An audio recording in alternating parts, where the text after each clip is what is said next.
Hace 44 años, el 16 de septiembre de 1976, durante la última dictadura cívico-militar, un grupo de estudiantes estaba marchando, se estaba pidiendo el bono estudiantil y efectivos policiales, de manera conjunta con miembros del batallón 601 del ejército, los secuestraron, los torturaron y solamente 4 de ellos sobrevivieron. Esa noche, en La Plata, se conoció como la Noche de los Lápices.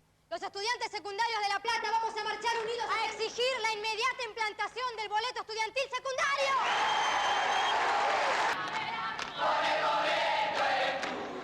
Se ha implementado la creación del boleto estudiantil secundario.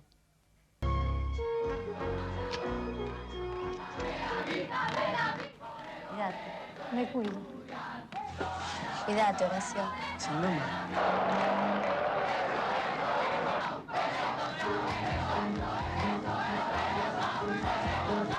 Mañana, con represión o sin represión.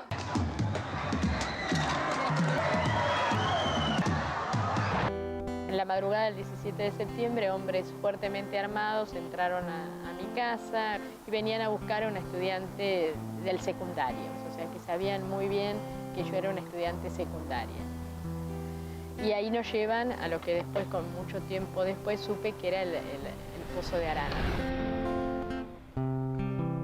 Tuvimos una semana, ¿no? Lo que digo que es el lugar en donde uno deja de ser humano. Nos trasladan el 23 de septiembre, nos suben a todos en un camión y en la mitad del viaje paran y hacen bajar a algunos compañeros, algunos nombres. Y son los chicos que hoy no están. Marca una época tan distinta, tan lejana, por suerte, pero que cada tanto hay que mostrarlo porque es una época nuestra también, es una época nuestra.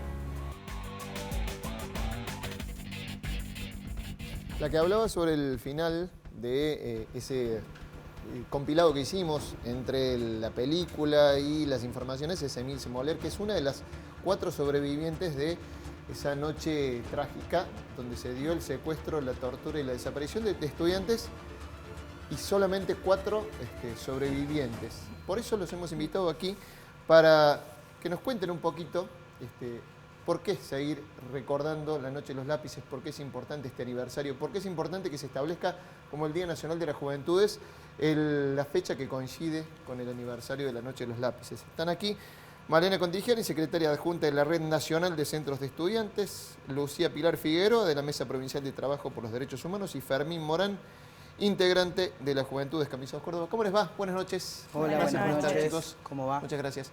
Malena, ¿por qué es importante? Bueno, ya se ha estado en este espacio, ya hemos estado charlando de otros temas, pero contanos, ¿por qué te parece a vos importante traer un poco eso que decía una de las sobrevivientes de esa noche?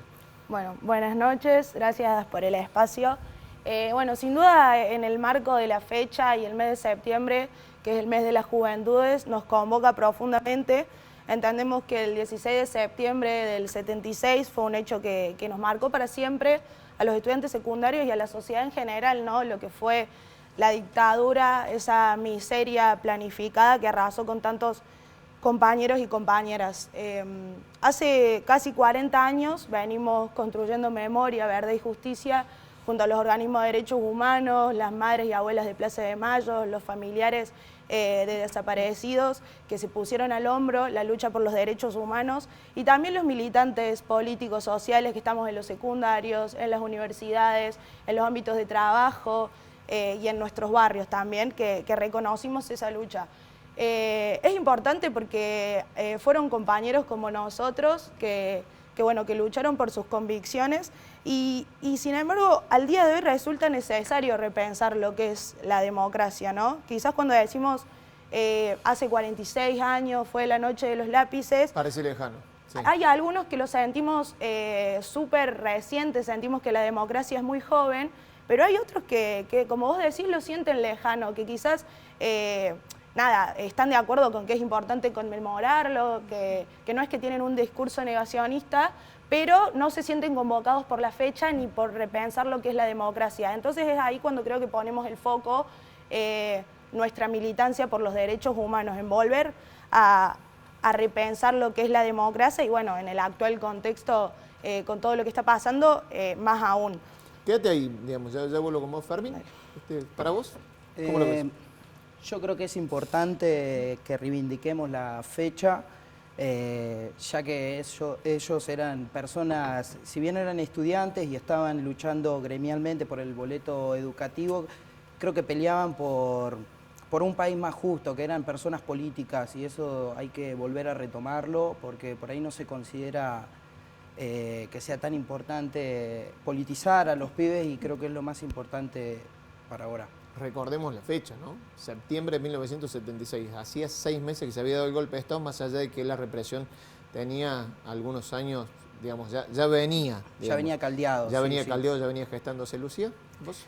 Sí, creo que es importante recordar el 16 en el ejercicio de construcción colectiva de la memoria que necesitamos realizar día a día desde todos los espacios. La lucha por memoria, verdad y justicia en nuestro país, encabezada por los organismos de derechos humanos, y que día a día la sociedad fue construyendo consensos en relación al nunca más, es necesario revalidarla todo el tiempo en esta construcción de qué democracia queremos, ¿no? Hace 40 años que tenemos democracia, pero sin duda hay continuidades y rupturas que nos permiten a través de estas fechas repensar cuál es el presente que necesitamos y qué hacemos como sujetos políticos, como sujetos militantes día a día para aproximarnos a esos sueños y a esas luchas de esos compañeros y compañeras de la generación de los 70, en los cuales nos vemos reflejados y reflejadas cotidianamente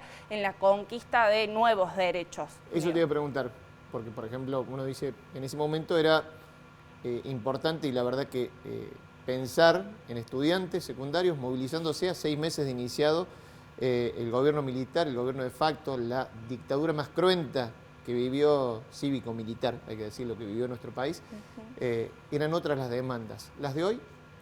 Y las de hoy hay algunas que siguen teniendo una continuidad, como la distribución de las riquezas para tener una sociedad con mayores niveles de inclusión, pero también me parece que las juventudes han logrado avanzar en algunas demandas históricas, como la ley de centros de estudiantes en su momento, el voto joven, el derecho a la participación política dentro de todos los ámbitos, y que hoy sin duda se enmarcan dentro de la construcción de mayores accesos al sistema educativo después de una pandemia que pone en jaque y nos hizo repensar también nuestro sistema educativo, pero también a la construcción de nuevas mejoras en relación, por ejemplo, a el medio ambiente y a qué estamos haciendo en relación al cuidado de nuestra casa común.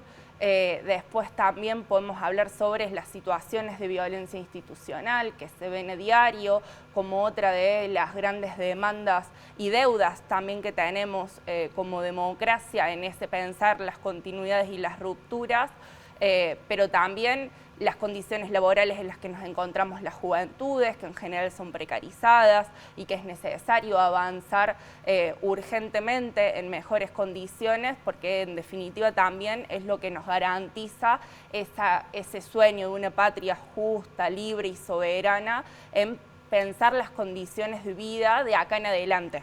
Carmen, ¿vos también coincidís con la mirada de Lucía? Sí, coincido bastante. Las demandas de hoy, las demandas de hoy. Sí, coincido bastante. Esto es una discusión que venimos teniendo dentro de la mesa, y en la Gacetilla está lo que sería también la ESI, la ley con perspectiva de género. Creo que las demandas siguen, hay que seguir luchando, hay que seguir levantando las banderas para poder seguir consiguiendo nuevos derechos, la ampliación de derechos. Yo creo fehacientemente que las luchas de ayer son los derechos de hoy, y las luchas de hoy van a ser los derechos de mañana. ¿Cómo ven, te lo pregunto a vos, digo, por ahí cuando, y te iba a preguntar si a veces, digamos, la juventud escuchada en sus demandas, y cuando el discurso se corre mucho a la derecha, digamos, y se atacan ciertas libertades o ciertos derechos conseguidos, digo, ¿lo ves al momento complicado en ese sentido? En este momento. En este momento sí, está complicado en el sentido que la avanzada de la derecha con los discursos de odio cada vez nos avasallan más. Creo yo que necesitamos tener iniciativas políticas para poder tener políticas públicas para tener una mejora del país que queremos, el país que soñamos. ¿Vale? Bueno, en línea de las demandas que tenemos hoy, quizás quería traer que por ahí muchas veces a la noche de los lápices se la piensa como, bueno, los pibes y pibas que luchaban por el boleto estudiantil. Y ahí yo y bueno, todos los compañeros hacemos ojo porque no es solo al boleto estudiantil. De hecho, un compañero decía, muchos de los que militaban el boleto estudiantil vivían a 2 cuadras del colegio y no les hacía falta irse en bondi. ¿Pero por qué? Porque entendían que a su compañero del aula, a su compañero del curso, a su compañero del barrio sí le hacía falta. Entonces ahí está en donde bueno, militamos por el otro, militamos por la educación que querían, militaban por el país que querían y incomodaban al poder y por eso hicieron lo que hicieron. Y hoy en día seguimos con ese desafío, seguimos esa caminata que es, nada, la de poner en agenda de discusión todas las cosas que tengamos que poner y a la vez tener agenda propia. Digo, seguimos reclamando que se implemente la educación sexual integral que desde 2006 se sancionó y aún cuesta. Seguimos exigiendo que la ley de centros de estudiantes, que fue un derecho adquirido, se implemente de manera, nada, o sea, obligatoria, no obligatoria, pero que no se los niegue. Seguimos teniendo un montón de demandas. Entendemos que nada, esta estigmatización a la juventud tiene que ver con una estigmatización a quienes combatimos esos discursos individualistas, esos discursos de odio, que muchas veces nos corren porque bueno, andamos en cualquiera, que no sé qué, que no ponemos sobre la mesa cosas importantes. El descrédito clásico, digamos, que hay. Y si vos te fijas, y si uno se pone a ver y hace una comprensión histórica, es el mismo discurso que se decía hace 46 años sobre los subversivos. Entonces, ahí es cuando hacemos ojo y decimos que no, que los pibes realmente estamos organizados. Para hablar un poco más de actualidad y traerlo hacia el día de hoy, el lunes pasado los pibes del Dorrego se movilizaron afuera de su colegio porque los directivos estaban mirando para otro lado con las problemáticas que tenían. El Cipoli fue tomado durante 2 semanas, que es una banda, porque el Ministerio de Educación les negaba el título con el cual se egresaban.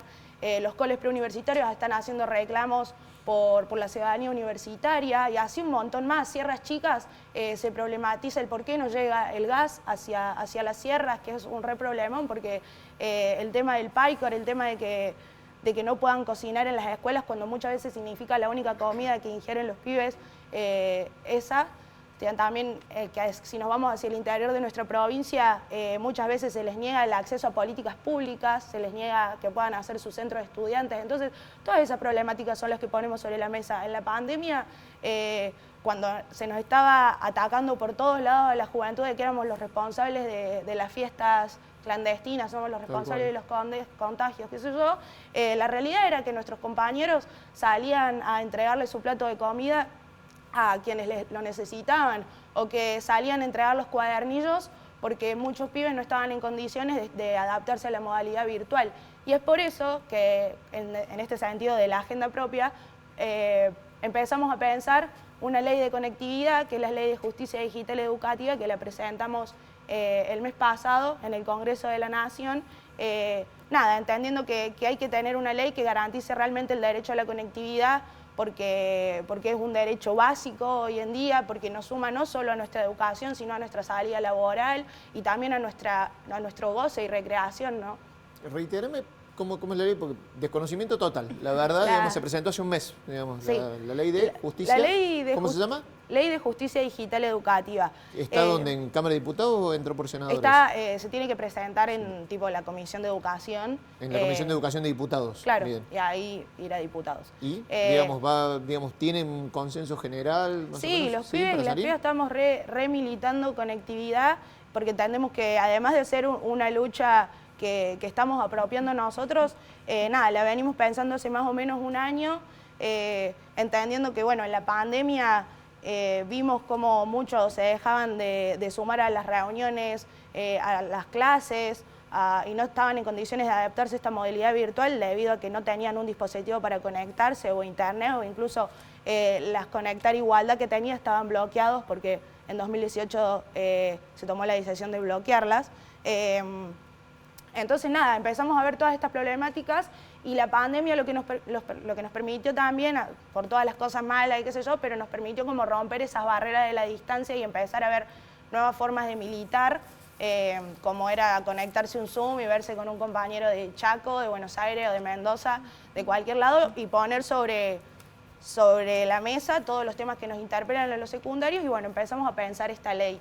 Gente, no tengo más tiempo, no me quería ir sin hablar de la convocatoria de este viernes. Es en Colón y Cañada, ¿sí? Colón y Cañada, a las 17 horas, se realizará la marcha en 46 aniversario de la Noche de los Lápices. Invitamos a toda la ciudadanía a que pueda estar acompañando y construyendo entre todos y todas este ejercicio de la memoria colectiva tan necesaria y entendiendo que es importante movilizarnos también en defensa de nuestra democracia en este contexto y que es importante ocupar las calles como otro espacio de encuentro y de lucha y por eso invitamos a la ciudadanía en general a que pueda estar participando. Muchísimas gracias a los tres por haber estado Muchísimas acá gracias. en Redacción Gracias a Abierta, ustedes. que no queríamos dejar pasar justamente este nuevo aniversario, pero también actualizando el tema, como bien lo contaban los tres invitados. Última pausa en Redacción Abierta y ya volvemos con el cierre.